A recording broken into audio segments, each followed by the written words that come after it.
Estamos a esta hora en entrevista exclusiva con el representante a la Cámara, Hermes Pete Vivas, por el departamento del Cauca, y una de las inquietudes es respecto al proceso de la viabilización de una emisora en frecuencia modulada para los pueblos indígenas del Cauca, un proyecto que lleva varios años ya en proyección, pero que en los últimos gobiernos no ha sido posible consolidarse. ¿Cuál es el rol que se puede cumplir ahora en el paso de usted como congresista para apoyar esta clase de iniciativas?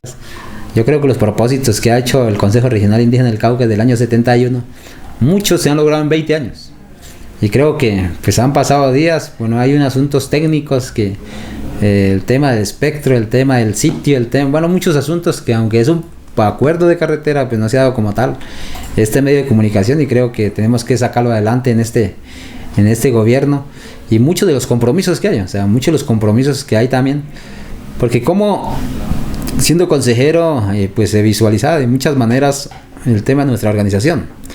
El CRI ha ido creciendo, pese a que no la querían ver, pese a que asesinan a nuestros dirigentes, pese a las amenazas que llegan, calumnias, bueno, eso llega de todo. Pero es nuestra lucha, y esa lucha que continúa seguirán llegando los logros, el avance tecnológico también, pero también en las proyecciones que hay, las proyecciones que quedaron, por ejemplo la construcción del banco indígena, que también está en el proceso de construcción, que ha sido bastante complejo este escenario, pero también las unidades de negocios del Consejo Regional Indígena del Cauca.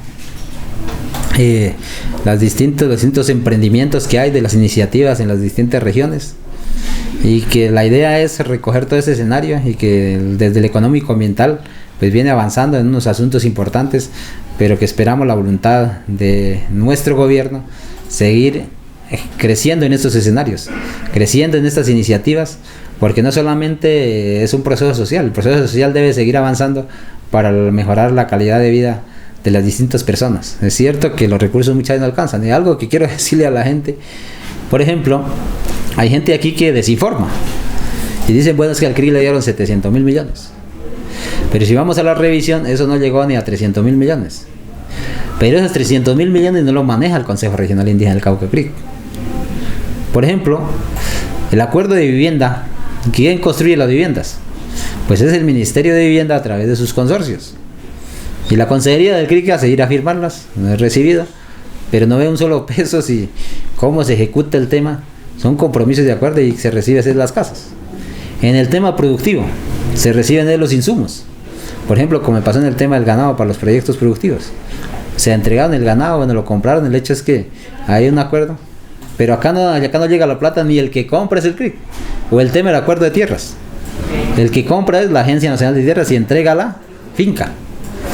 Entonces, solamente los convenios, en los convenios que se maneja como el tema de la educación y la salud, pues es donde una parte del recurso se maneja de acá, pero ni siquiera lo maneja la Consejería, sino el equipo técnico, en donde viene especificado para el pago de los profesores, para el pago de la canasta, para el tema de los material de uso recurrente, bueno, y todo lo que tiene que ver los ítems, pues que ya viene especificado.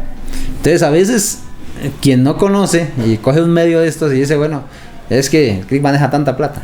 Es tanto, y a veces la desinformación y los conflictos que a veces se pretenden armar. Y recuerdo tanto cuando fui consejero, después de la negociación de la Panamericana, me llaman los alcaldes, unos alcaldes del departamento, y me dicen, lo que pasa es que hablamos con el Ministerio de Vivienda y nos mandaron por la Consejería, dijeron que la Consejería tiene la plata para la construcción de viviendas. O sea, es una cosa ilógica, porque hay un acuerdo ahí especificado a los beneficiarios, y eso que no alcanza, porque son 139 resguardos hoy, 350,000 indígenas en el departamento del Cauca, en donde 1.500 viviendas, pues eso es una cosa muy mínima, o 2.500, 4.000, o las de mejoramientos que son 2.000 en las que se negocia, pues es muy mínimo, que a veces en los resguardos, unos resguardos para 4 o 5 casas, o 10 casas, o 13 casas, pues es algo muy mínimo que se da, y que también pues quiero más o menos manifestarle, uno con el conocimiento de este escenario, pero a veces algunos medios pues tratan de tergiversar mucho la información, tratan de sembrar xenofobia, odio, racismo, sectarismo, que se trata de sembrar, Pero pues nosotros a veces no salimos a explicar estos escenarios y somos responsables también en este escenario como voceros hoy de nuestro movimiento indígena, y también seguir defendiendo los procesos de campesinos. Como le digo, estamos con puesta la camiseta en este escenario, acompañando al campesinado, a los afros, en la última normatividad también de la reforma tributaria, pues que la ley 70, el tema de contribuyentes y declarantes, que no se afectara, pues quedó ahí también que no se afecta también el tema de las negritudes, que a veces se desconoce, a pesar de las luchas que se dan en materia pues legislativa, pero pues que hoy quiero decirle a la comunidad, pues que seguiremos avanzando. Y el ser humano siempre estará pues a criticar, y bienvenida a las críticas. Esa es la democracia, y eso también sigue construyendo, y ese también ha ayudado mucho al Consejo Regional Indígena del Cauca a que se ponga las pilas también, y nos pongamos las pilas a no cometer ciertas dificultades y errores. Eso es un control propio que las críticas se deben hacer y que se deben seguir haciendo, y por eso agradezco a quienes hablan bien, a quienes hablan mal. Pues somos caucanos, es la democracia, y seguir construyendo esta Colombia que es de todos. Y Hermes Pete, como le dije, ya después de salir de consejero mayor del CRIC, hoy parlamentario del departamento del Cauca, no es solamente para el sector indígena, sino para el tema afro, para el tema campesino, para el urbano, para los gremios, para los empresarios, para los militares. Pues uno, a pesar de las discusiones que tenía con los militares, pues en algunos comandantes teníamos interlocución, y es que a veces no todos tampoco podemos echar la culpa que son malos. Algunos le embarran, como pasa en todo proceso, y a veces sucede mucho también en las fuerzas militares, pero también en las fuerzas militares son hombres y mujeres, campesinos empobrecidos, indígenas, que van allá por falta de distintas oportunidades o porque les gusta portar el uniforme, prestar el servicio a la patria. Y a veces no se comprende también, y a veces generamos cierto sectarismo también en ese escenario, y a veces como a veces ese odio que a veces también sembramos en muchos sectores, y a veces estas personas obedeciendo también a la oligarquía de este país, a quienes manejan el poder de este país, y a quienes mandan a pelear pueblo contra pueblo. Por eso nunca vemos hoy un hijo de Cabal o de Paloma Valencia o que diga, bueno, de Uribe es que está en la fuerza pública y está luchando por el país. Pues luchan allá con la lengua, pero en realidad quien tiene que poner los muertos, quien tiene que ver los heridos y quien es que ve los mutilados es la misma gente empobrecida del pueblo. Y por eso es tan importante el proyecto de ley de la paz total que el presidente Gustavo Petro ha propuesto, y que seguiremos avanzando en pro y en este camino, y seguiremos de la mano por el bien de nuestras comunidades. No será la solución, no es del todo bien, seguramente cometemos errores, como seres humanos tendremos dificultades, pero la voluntad sigue avanzando. A veces uno quisiera tener tantos recursos para poder ayudarle tanto a la gente con tantas necesidades y con tantas solicitudes que llegan también de las distintas comunidades. Y en la medida que podamos hemos ido avanzando, colaborando en lo que hemos podido, sin decir, sin sacar a los medios, mire, yo di esto, que esto. Lo hacemos de corazón en todos los campos en donde pues nos ha tocado recorrer el departamento del Cauca y del país. Es que hoy no me ha tocado solamente el Cauca, sino estar recorriendo el país también por la injerencia que tenía siendo consejero también los distintos procesos sociales y las comunidades, los 115 pueblos indígenas del país. Bueno, aparte de esto, compañero Hermes Pete, se cayó o se archivó la ley antitaurina, ¿no? Creo que ha sido algo que a través de los medios, pues bueno, se ha dicho mucho. ¿Qué decirle en sí a través de los medios interculturales? Pues la veracidad, pues no tanto una explicación, sino ¿qué va a pasar con esto? ¿Se va a volver a presentar el proyecto, este tema de los toros? ¿Qué contar a esta hora? Bueno, el tema taurino ha sido tendencia esta semana, ¿no? En donde pues en el primer día creo que recibí más o menos 600 twitterazos. Pues es un asunto en donde a veces pues yo dije mejor no responder, porque si uno responde es malo y si no responde también, o sea, aquí en nuestro país pasa de todo. Pero por ahí en el Face yo escribí, yo le decía, acepto los reclamos, acepto las distintas expresiones de la democracia, las críticas, pero que no habíamos llegado a trabajar, pues estábamos ahí trabajando, solo que el día siguiente era el tema de la discusión de la reforma tributaria, las distintas tareas que teníamos y las ocupaciones, pues salimos un momento y pues cuando regresamos cerró el sistema y no se pudo ejercer la votación. Entonces, pero decirles que tranquilos, que esta ley seguirá en camino. Y es que ese no es el único proyecto de ley. Inclusive ahorita en el Senado se está discutiendo ya otro proyecto de ley, que va al tema de los toros y el tema de los gallos, que es un asunto que también tenemos que discutirlo, escuchar a la gente. El tema de los gallos, pues es un asunto que en todas las veredas, municipios, indígenas, afros, campesinos, pueblos, pues tienen gallos. Y que yo lo he venido pensando, pues aunque habemos animalistas y a veces el extremo, o sea, no es porque por un lado atacan los que dicen, no, entonces ahora no coman ni ganado, pues. Entonces, ¿para qué matan la vaca, la gallina ahora? Pues ahora, si van a defender los animales, defiéndalos y no que los maten siquiera.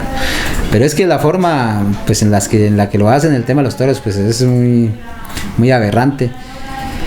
Y decirles que pues sí, sigue el camino. Ahora, si ese proyecto de ley allá del Senado pasa a Cámara, pues estará apoyando. Ahora, si no, pues ya hemos hablado con nuestros equipos en donde se presentará nuevamente el proyecto de ley, porque ya lo han presentado muchas veces y ha caído, no es la primera vez, en donde pues, se presentará nuevamente para el segundo periodo legislativo, y el mismo compañero Lozada, que es el autor de este proyecto, pues hay que echarlo para adelante.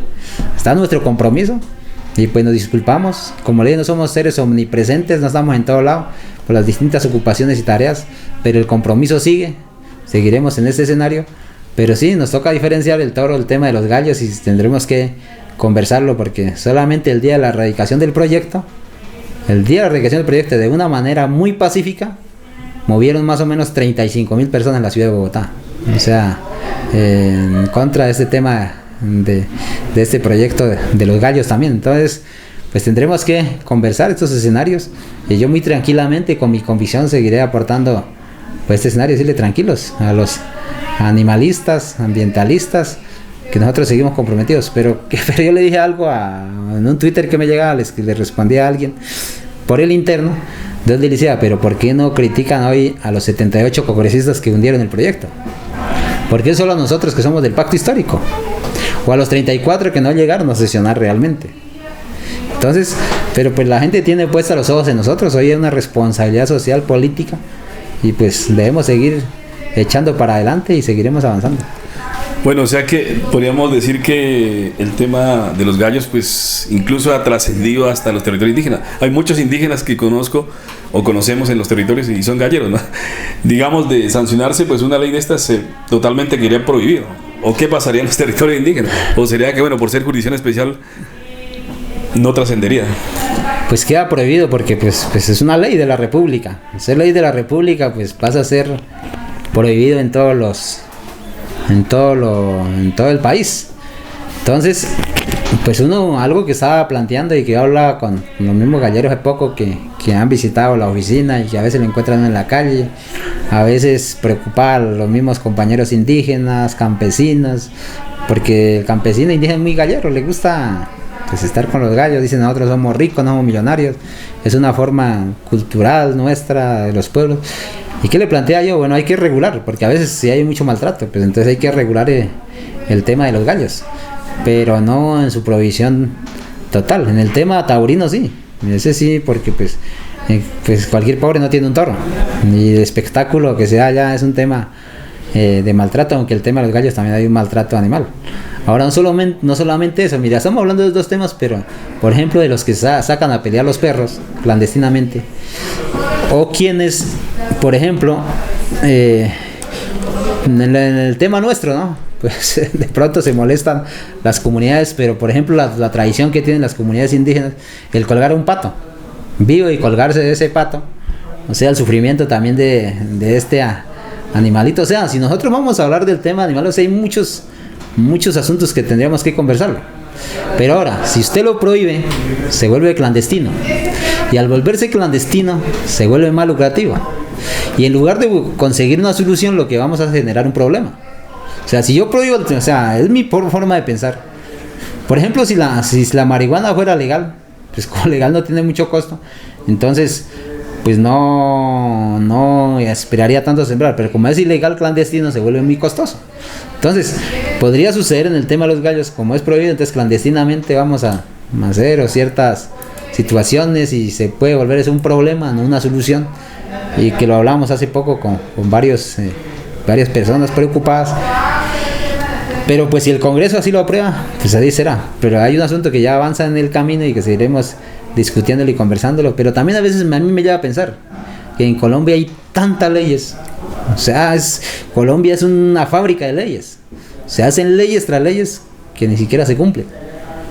Entonces, yo creo que también debe haber una forma de llegar a socializar, a concientizar, a conversar o a hablar de una cultura general, pues con las mismas comunidades, con la misma gente. Mire el porqué, concientizar, y creo que esta vaina se acaba sola. Si nosotros tenemos la capacidad de hablar con las gentes, con las comunidades y conversar muchas de estas problemáticas, y no llegar y tenga a prohibirlo, o pasa como el niño chiquito, entre usted más le dice no lo haga, el niño chiquito ¿qué hace? Va y lo hace. O sea, más o menos es lo que uno percibe y las distintas conversas que hemos tenido.